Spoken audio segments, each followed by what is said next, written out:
Hello dear students, ninth class. कैसे हो सभी बच्चे? तो बच्चे, नेचुरल रिसोर्सेज का आज हमारा थर्ड लेक्चर है। तो इसमें डिस्कस करेंगे आज हम एयर के बारे में। तो बच्चे, सबसे पहले क्या है, एयर पढ़ने से पहले आपको एटमॉस्फेयर पता होना चाहिए। एटमॉस्फेयर बेसिकली होता क्या है, ठीक है? तो क्या होता है बच्चे, जो मल्टी लेयर्ड गैशियस होता है, ठीक है, मतलब जो हमारा एटमॉस्फेयर है उसमें बहुत से लेवल होते हैं गैसेस के, ठीक है, बहुत सी गैसेस होती हैं। हमारी जो अर्थ है तो उसमें क्या है बच्चे, एक लेयर्स बनी हुई हैं, बहुत सी लेयर्स होती हैं जो एटमॉस्फेयर के अंडर आती हैं, जैसे कि troposphere, stratosphere, mesosphere, thermosphere and exosphere. तो ये क्या है बच्चे, 5 लेयर्स हैं जो एटमॉस्फेयर में आती है, जिनमें गैसेस होती हैं, ठीक है। बेसिकली हम होते हैं जो ह्यूमन बीइंग्स, ठीक है, हमारी जो अर्थ है तो उसमें कौन सी लेयर है, सबसे नीचे वाली लेयर है जो ट्रोपोस्फियर। तो बच्चे, इसमें हम सरवाइव करते हैं। ये क्या है, 8 to 20 किलोमीटर्स अर्थ से ऊपर की तरफ अगर हम जाएं तो 8 से 20 किलोमीटर जो आती है लेयर, तो वो ट्रोपोस्फियर होती है, ठीक है। सो इसमें क्या है बच्चे, एयर होती है। बाकी जो लेयर्स हैं उनमें एयर नहीं होती, लेकिन ट्रोपोस्फियर एक ऐसी है जिसमें क्या है, एयर होती है, ठीक है।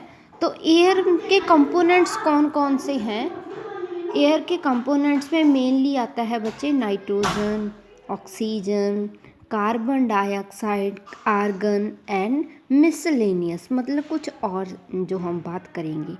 नाइट्रोजन सबसे ज़्यादा बच्चे एयर में पाई जाती है, जो है 78.09%, ठीक है। ऑक्सीजन कितनी है बच्चे, 20.93, मतलब नियर अबाउट 21% क्या है बच्चे, ऑक्सीजन है। और कार्बन डाइऑक्साइड कितनी है, 0.03%, एंड ऑर्गन है 0.93%, एंड मिसलेनियस में आ जाता है मॉइस्चर वगैरह, ठीक है, डस्ट पार्टिकल्स, तो वो बहुत ही ज़्यादा कम है, 0.02%, ठीक है। तो बच्चे, एयर अगर हमारी लाइफ में नहीं होगी तो हमारी लाइफ इम्पॉसिबल है, ठीक है। Air is a mixture of gases such as nitrogen, oxygen, carbon dioxide and कुछ डस्ट पार्टिकल्स, वाटर वेपर्स, ठीक है। तो ये थे बेसिकली कंपोनेंट्स एयर्स की, ठीक है। तो फोटोसिंथेसिस किस में होती है बच्चे, जो प्लांट्स होते हैं, प्लांट्स क्या करते हैं, सनलाइट से एनर्जी लेके, ठीक है, उनमें क्लोरोप्लास्ट होता है, तो उसकी हेल्प से क्या है बच्चे, वो फोटोसिंथेसिस का प्रोसेस है जो वो कंप्लीट कर पाते हैं, ठीक है। तो आपको एयर की अगर हम डिस्कस करें तो एयर की इम्पोर्टेंस के बारे में, एयर जो हमारा एटमॉस्फेयर की अगर हम इम्पोर्टेंस के बारे में बात करें, एटमॉस्फेयर हमें क्या प्रोवाइड करता है बच्चे। सबसे पहले तो जितना हमारा क्लाइमेट है, जो हमारा मौसम है, वो सब क्या है, इसके अंडर है, एटमॉस्फेयर के। तो एयर होती है बच्चे एक इनएग्जॉस्टिबल नेचुरल रिसोर्सेज है, ख़त्म नहीं होती, ठीक है। अगर हमारी लाइफ में एयर नहीं होगी तो हमारी लाइफ, एनिमल्स की लाइफ, प्लांट्स की लाइफ इम्पॉसिबल है, ठीक है बच्चे। तो एयर है जो, वो क्या है, एक ब्लैंकेट बना के रखती है हमारी जो एटमॉस्फेयर को, ठीक है, एक ब्लैंकेट बना के रखती है। और इससे क्या है, हमें जो बहुत सी हमें एक्टिविटीज़ करती है, जिससे क्या है, हमारी लाइफ काफ़ी अच्छी है। तो एयर क्या है, बैड कंडक्टर है हीट का। तो हमें इतनी, जैसे कि सूर्य है, ठीक है, सन से क्या है, इतनी ज़्यादा रेडिएशंस आती हैं, सोलर एनर्जी इतनी ज़्यादा आती है, तो ये क्या है, हमें प्रोटेक्शन देती है, ताकि कोई भी हार्मफुल सोलर रेडिएशंस हो वो हमारी बॉडी पे आ ना सकें, और हमें, हमारी जो बॉडी है उस पर कोई इफ़ेक्ट ना पा सकें, ठीक है। तो ऐसे क्या है, एटमॉस्फेयर काफ़ी अच्छा रोल प्ले करता है हमारी लाइफ में और एटमॉस्फेयर में, और एक एटमॉस्फेयर को कंट्रोल करके रखता है, ठीक है बच्चे। तो एटमॉस्फेयर क्या करता है, अगर इंक्रीज़ हो जाए टेम्परेचर हमारी अर्थ पे डे टाइम क्या होता है, कितना ज़्यादा रेडिएशन आती हैं, तो उस समय जो टेम्परेचर को मेंटेन रखता है तो वो कौन है बच्चे, एटमॉस्फेयर है जो उस समय टेम्परेचर को मेंटेन रखता है। ठीक है, तो सेकंड क्या है इम्पोर्टेंस उसकी एटमॉस्फेयर की, the movement of air, wind. Wind क्या होती है बच्चे, एक रीजन से एयर की मूवमेंट होती है, एक रीजन से दूसरे रीजन तक मूवमेंट होती है एयर की, that is known as wind. ठीक है, तो ये मेनली क्या होता है बच्चे, जब सोलर रेडिएशंस होती हैं हमारी अर्थ पे गिरती हैं तो क्या होता है, कुछ तो रेडिएशंस ऑब्जर्व कर ली जाती हैं बट कुछ क्या होती हैं ऑब्जर्व नहीं कर पाते। तो इसमें बच्चे अगर हम बात करें air movement in coastal areas, ठीक है, तटीय इलाके होते हैं जो, ठीक है, समुद्र के किनारे, तो उनमें कैसे प्रोसेस होता है। ठीक है बच्चे, तो ये काफ़ी इम्पॉर्टेंट क्वेश्चन है, बहुत बार पूछा जाता है कोस्टल एरियाज़ में एयर की मूवमेंट कैसे होती है। So firstly discuss about during day time. अगर हम डे टाइम बात करें तो ये देखो बच्चे, लैंड है एक तरफ और दूसरी तरफ क्या है, सी वाटर, CH2। ठीक है, तो पानी में से कौन सी हवा निकलती है बच्चे, कूल एयर। ठीक है, कूल एयर, तो पानी में से क्या है, कूल एयर निकलेगी, और जो बच्चे क्या है, लैंड है, लैंड में से क्या है, वार्म एयर निकलेगी, वार्म एयर। ये बात कर रहे हैं हम बच्चे ड्यूरिंग डे टाइम, इसको थोड़ा ध्यान से समझना। तो बच्चे बेसिकली जब प्रेशर, हाई प्रेशर होता है, हाई प्रेशर से बच्चे ऑलवेज मूवमेंट होती है लो प्रेशर की तरफ। तो क्या होता है, जो सी का होता है, सी में क्या होता है बच्चे, प्रेशर बहुत ज़्यादा होता है, हाई प्रेशर होता है सी में, और लैंड पे क्या है, कम प्रेशर होता है।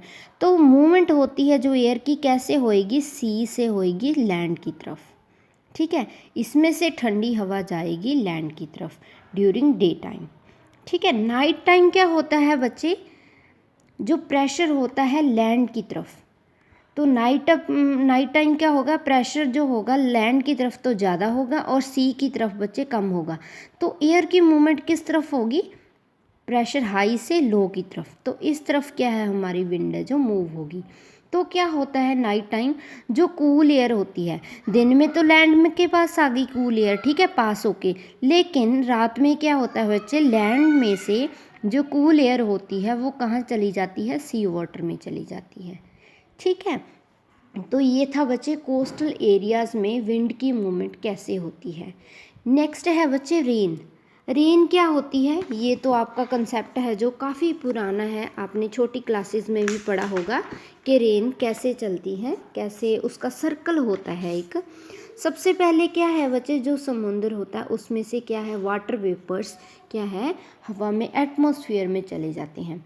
काफ़ी ज़्यादा वाटर वेपर्स हैं, इवापोरेट होके बच्चे तो वो हवा में चले जाएंगे, goes into the air, and क्या होगा, water vapours also goes into the atmosphere because the various biological activities, transpiration होती है जैसे प्लांट्स में, मतलब काफ़ी क्या है बच्चे प्रोसेस होते हैं जो क्या होगा रेन में, मतलब जो वाटर वेपर्स है समुंदर में से उठ के तो वो हवा में एटमॉस्फेयर में चले जाते हैं।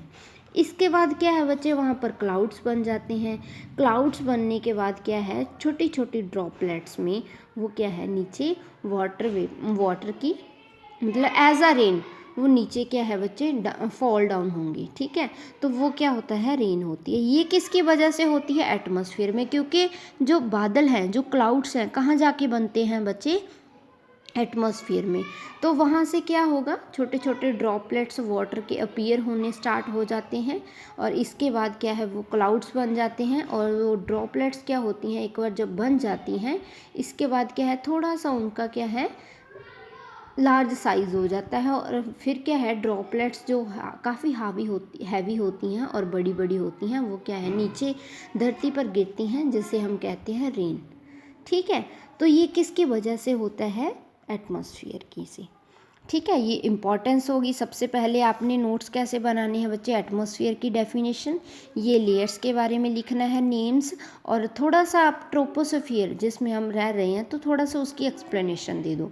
फिर एयर के कंपोनेंट्स लिखने हैं कौन कौन से हैं, फिर इम्पॉर्टेंस ऑफ एटमॉस्फेयर, और इसको थोड़ा एक्सप्लेन करना है। ठीक है बच्चे, और ये 3 इसकी इम्पोर्टेंस है एटमॉस्फेयर की। अगर किसी बच्चे को यहाँ कोई प्रॉब्लम आ रही है तो वो मेरे से पूछ सकता है, ठीक है। तो आपका ये कवर हो गया एयर, और नेक्स्ट टाइम हम करेंगे एयर पोल्यूशन के बारे में, ठीक है। तो एयर का यहाँ पे क्या है, फिनिश होता है। और इसके साथ कंटिन्यू ही है एयर पोल्यूशन, क्योंकि अगर हम जितने भी नेचुरल रिसोर्सेज के बारे में पढ़ेंगे साथ में उसकी इंट्रोडक्शन करते हैं और साथ में पोल्यूशन के बारे में। जैसे हमने वाटर करेंगे, वाटर के बारे में पढ़ेंगे, इसके बाद वाटर पोल्यूशन के बारे में, ठीक है। ठीक है जी, ओके।